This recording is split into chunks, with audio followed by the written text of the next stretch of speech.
ஹாய்ங்க. இன்றைக்கி நம்ம ஒரு சூப்பரான ஸ்வீட் ரெசிபி தாங்க பார்க்க போகிறோம். மாம்பழம் வச்சு ஒரு கேசரி ரெசிபி தான் இன்றைக்கி செய்ய போகிறோங்க. இந்த ரெசிபி செய்கிறதுக்கு நீங்கள் ஒரு மாம்பழம் எடுத்துக்கோங்க. உங்களுக்கு எந்த மாம்பழம் பிடிச்சிருக்கோ அந்த மாம்பழம் எடுத்துக்கோங்க. நல்லா இனிப்பாக இருக்கிற மாதிரி எடுத்துக்கோங்க. 1 கப் ரவை, 1 கப் சுகர் எடுத்துக்கோங்க. தேவையான அளவு நட்ஸு, ஏலக்காய், நெய் சேர்த்துக்கோங்க. நம்ம எடுத்து வச்சுருக்க மாம்பழமில் இந்த மாதிரி தோல் எடுத்துகிட்டு அதில் இருக்கிற ஃப்ளெஷ்ஷை மட்டும் நல்லா கட் பண்ணி எடுத்து வச்சுக்கோங்க. இதை நல்லா பொடி பொடியாக கட் பண்ணி தனியாக எடுத்து வச்சுக்கோங்க. இப்போ ஒரு பேனில் 2 டேபிள் ஸ்பூன் நெய் சேர்த்துட்டு நம்ம எடுத்து வச்சுருக்க ட்ரை ஃப்ரூட்ஸ் எல்லாமே நல்லா ஃப்ரை பண்ணி ஒரு பிளேட்டில் தனியாக எடுத்து வச்சுருங்க. இப்போ அதே பேனில் நம்ம எடுத்து வச்சுருக்க ரவையை சேர்த்துக்கலாங்க. இப்போ அதே பேனில் நம்ம எடுத்து வச்சுருக்க ரவையை சேர்த்துட்டு நல்லா நெய்லேயே ரோஸ்ட் பண்ணிக்கோங்க. ஒரு 2 நிமிஷம் போல் நல்லா வறுத்து எடுத்துக்கோங்க. இந்த மாதிரி நல்லா கொஞ்சம் உதிரியாக வந்ததுக்கப்புறம் நீங்கள் தண்ணி சேர்த்துக்கோங்க. நம்ம இன்றைக்கி 1 கப் அளவுக்கு ரவை எடுத்துருக்கோம். எந்த கப்பில் எடுத்தோமோ அதே கப்பில் 3 கப் அளவுக்கு தண்ணி சேர்த்துக்கோங்க. 1:3 அந்த ரேஷியோவில் சேர்த்துட்டிங்கன்னா தான் ரவை நல்லா வெந்து வரும். இப்போ 3 கப் அளவுக்கு தண்ணி சேர்த்ததுக்கப்புறம் கொஞ்சம் மீடியம் ஃப்ளேமில் வச்சுட்டு நல்லா வேக விட்டுருங்க. நல்லா மிக்ஸ் பண்ணி விட்டுருங்க, கட்டி சேராத அளவுக்கு. இப்போ இது வேகிறதுக்குள்ளே நம்ம எடுத்து வச்சுருக்க மாம்பழத்தை மிக்ஸி ஜாரில் சேர்த்துக்கோங்க. இதை ஒரு 2 டைம் பல்ஸ் மோடில் விட்டிங்கன்னா நமக்கு நல்லா பியூரி மாதிரி வந்துடும். இந்தளவுக்கு நல்லா ஃபைனாக அரைச்சி எடுத்துக்கோங்க. இப்போ ரவை ஓரளவுக்கு நல்லாவே வெந்துடுச்சுங்க. இந்த டைமில் நம்ம எடுத்து வச்சுருக்க மாம்பழத்தை சேர்த்துக்கலாம். நம்ம அரைச்சி வச்சுருக்க மாம்பழத்தை அப்படியே சேர்த்துக்கோங்க. சேர்த்துட்டு நல்லா கலந்து விட்டுருங்க. லோ ஃப்ளேம்லேயே வச்சுக்கோங்க, அடி பிடிச்சிரும்.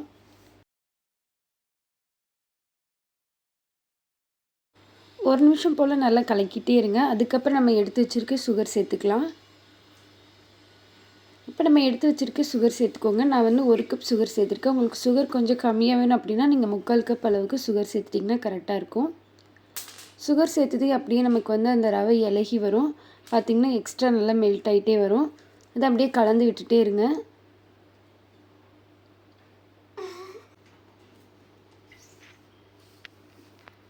இப்போ நம்ம இடித்து வச்சுருந்த ஏலக்காய் சேர்த்துக்கலாங்க.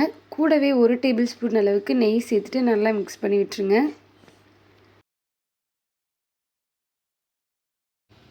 இன்னும் 1 நிமிஷம் மட்டும் லோ ஃப்ளேமில் வச்சுட்டு இருந்தீங்கன்னா நமக்கு கேசரி ரெடி ஆயிரும். ஓரளவுக்கு நல்லாவே வெந்துடுச்சு. அடிப்பிடிக்காமல் இருக்கிறதுக்காக நல்லா மிக்ஸ் பண்ணிக்கோங்க. பார்த்திங்கனாலே அது கண்ணாடி மாதிரி அந்த கன்சிஸ்டன்சி வந்துடுச்சு. கடைசியாக நம்ம ட்ரை ஃப்ரூட்ஸ் சேர்த்துக்கலாங்க. 1 டேபிள் ஸ்பூன் அளவுக்கு நெய் சேர்த்துக்கோங்க. இல்லை 2 டேபிள் ஸ்பூன் கூட சேர்த்துட்டு நல்லா கலந்து விட்டுருங்க.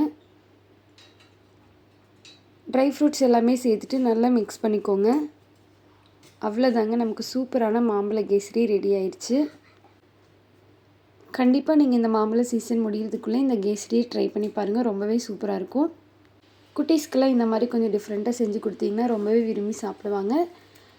உங்களுக்கு இந்த வீடியோ பிடிச்சிருந்தா நம்ம சேனலை சப்ஸ்கிரைப் பண்ணி வச்சுக்கோங்க. நம்ம வீடியோஸை லைக் பண்ணுங்கள், ஷேர் பண்ணுங்கள், கமெண்ட் பண்ணுங்கள்.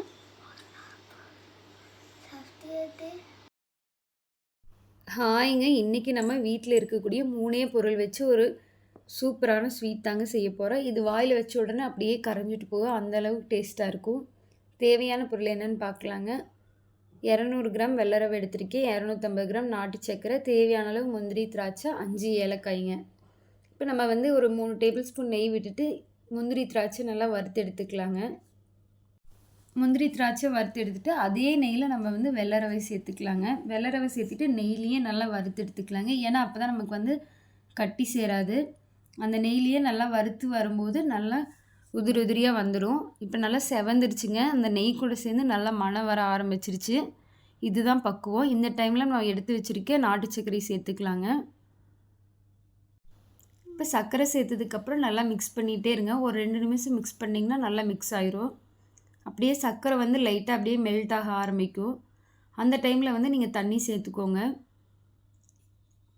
இப்போ நல்லா அப்படியே உருகி வர ஆரம்பிச்சிருச்சுங்க சர்க்கரை நல்லா. இந்த டைமில் நம்ம தண்ணி 1 கப் வெள்ளை ரவைக்கு 3 கப் மாதிரி சேர்த்துக்கோங்க. இப்போ நம்ம 1 கப் வெள்ளை ரவைக்கு 3 கப் தண்ணி சேர்த்துருக்கோம். அப்போ தான் நல்லா ரவை வெந்து நல்லா திரண்டு வருங்க. இப்போ நம்ம தண்ணி சேர்த்துட்டோம். லைட்டாக கொதி வர ஆரம்பிச்சிருச்சு. இப்போ நல்லா மிக்ஸ் பண்ணிக்கோங்க. ஏன்னா வெள்ளை ரவை லைட்டாக கட்டி விழுகிறதுக்கு வாய்ப்புகள் இருக்குது.